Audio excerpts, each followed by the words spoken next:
Természetesen minden kerékpáros sportegyesület igyekezett a lehető legtöbb taggal részt venni a guruláson és az azt követő bringa emelésen. Nagyon örülünk először is, hogy a Tour de Hongrie második alkalommal tavaly után ismét visszatért Pécsre, és ennek keretében a város egy egész hétvégét szentelt a kerékpársportnak, a pécsi hőerőmű Bike Weekend, aminek a keretében vettünk részt mi is ezen a kerékpáros guruláson, hogy a város 3 pontjáról érkeztek be ezek a kerékpárosok ide a Széchenyi térre. Egyesületünk mind a 3 irányból részt vett a gurulásba, és nagyon sok emberrel, nagyon sok tagunk vett részt ezen az eseményen itt most, és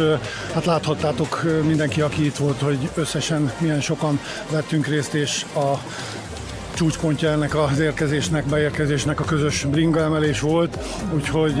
én azt gondolom, hogy méltó kezdete ennek a kerékpáros hétvégének ez a mai esemény, ami megmutatja, hogy milyen számban képviseltetik magukat a kerékpárosok, és a Fitball Sport Egyesület is ebben a közegben. Számos tagunk indul a Zsolnai kupán, ahogy tavaly is megtette, remélhetőleg helyezések is érkeznek az Egyesülethez ebből a versenyből. Szervezésben is részt vesznek tagjaink, illetve a szurkolói zónákban is, a Széchenyi téren is, Bárányi úton is, Állatkertnél is részt veszünk, és mindenhol szurkolunk a versenyzőknek, a Zsolnai kupán és a Tour de Hongrie befutóján is. Pécs városvezetése, a sportegyesületek és a kerékpár szerető közösség tehát ismét kitett magáért.